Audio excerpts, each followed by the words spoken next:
right, Evan Lazar from Foxborough, and hey, that didn't look like it was going to go the Patriots' way. For those of you just tuning in right now, it's Patriots post-game show. Evan Lazar is somewhere tucked away at Gillette Stadium right now. Patriots post-game press conferences are about to get underway, but we're going to talk about what we just all witnessed there, which was a game it looked like Cam Newton had thrown away.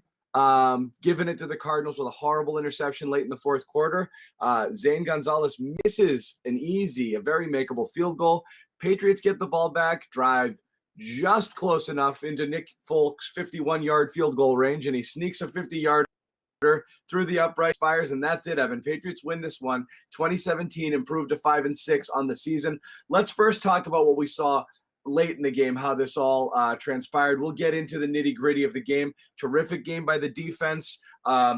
Really awful game by Cam Newton on a lot of different ways, and we will talk about it. He's not absolved, but this almost, Evan, turned into the fifth time in 6 games where he had the ball in his hands and gave it away, and he did, and it was a horrible INT. But again, it's a win. We'll focus on the positive to start. So, Evan, just talk through here the end of the game and just everything that transpired that led to this Patriots win. Well, I thought that this was one of the better performances by the Patriots defense all season long and containing Kyler Murray. And finally, I think a lot of us have been clamoring to see some of the zero blitzes, some of the pressure packages that we've seen over the last couple of years. Didn't see them a whole lot in the first 10 weeks of the season. Finally, the Patriots defense feel comfortable in week 12 to bring out some of those zero blitzes and exotic schemes up front, get after Kyler Murray. I thought there were numerous times in this game where Kyler Murray looked confused as to what he was looking at exactly from the Patriots defense, the coverage rotations, the pressures up front. It wasn't completely a clean game by Kyler either. So I thought there was a lot of confusion there. On the offense side of the ball, one of the worst offensive performances of the year for the Patriots. They couldn't run the football because Arizona was loading the box. Then they couldn't make them pay by throwing the football because Cam Newton had an off game. But they finally had that one call at the end of the game. It was a read option play. I don't know if it was zone or gap read. I have to see a replay. But they blitzed the safety. Buda Baker came right down. We talked about it all week long that the Cardinals were going to be really heavy with the safety blitzes. They blitzed the safety off the edge. They lost containment of Cam Newton on the option play, and he kept it out the back door, and that was that big play of the drive. And then finally they got the penalty tacked on, and they get your thoughts on that penalty, Evan? I know, again, he was in bounds, and it's a quarterback, but I don't know. Right. I don't know if that was helmet to helmet or what, but it was marginal, I thought.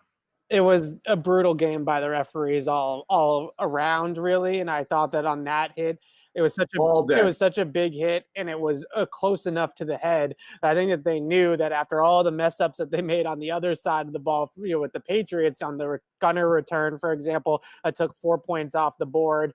They eventually got the field goal on that drive instead of a touchdown. A couple of those penalties, I thought, on Arizona's drive to tie the game, a couple holding calls. Jason McCourty clearly held. Thought Stephon Gilmore got really kind of screwed over on a couple of calls there on that drive. The DPI that got called both ways, and the holding call in the end zone.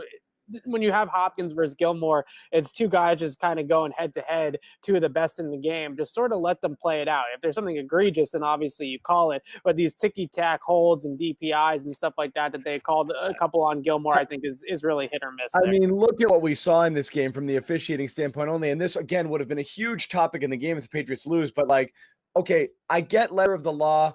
It's perhaps that the right call is made on the it was Jennings, right? Yes. On the end of Anthony Jennings block right there on the gunner touchdown, which again, it's what do you expect? If you're watching it football and you're using common sense, what do you expect the guy to do there? He's going to crack back. He's going to make a play. Right. The alternative is to let the guy tackle him. I know what you're saying is the right football play is just kind of set a pick, just get in his way, correct, slow him down enough because you know that they're going to call that violent hit or they might call it. But you're looking at things you just don't see happen very often in NFL games, which is basically a penalty is facing another guy and they're calling it a blindside block, and then offsetting interference penalties, which was just a ridiculous call. Just like that, offsetting pass interference penalties are? Pass interference. No call. It's right. No penalty. It's no flag. Not 2 flags. That was ridiculous. And again, especially with how much it favored the offense to have. It favors the offense because you replay it down to like an incomplete pass. Right, exactly. So it's 3rd and 3 instead of being 4th and 3. You get the no call or kind of the washout call that gives them another 3rd and 3, and they pick it up with Kyler on the ground the next play, and that was a brutal call for the Patriots. The Jennings thing, I know a lot of Patriots fans are extremely frustrated by that call, and it's even questionable if it was called correctly by the letter of the law when you look back at the play, because he really didn't initiate contact necessarily. It was kind of a mutual contact type of situation. But when you're working your way back towards the end zone, whether you turn or you get momentum towards your own end zone, you can't block backwards. You can't block back into the field like that. They made that rule to protect guys. I don't know if it necessarily does protect guys, but that's why the rule is there. And it's a bad rule. It's a bad written rule that really puts the refs in a tough position to make a quick judgment call just like that. So I think overall, the refs really had a terrible game for both teams and were extremely wishy-washy and really ruined the entire flow of a game that wasn't going to necessarily be a great offensive game anyways, but any semblance of sort of flow or continuity from this game went out the door once all the flags started coming out.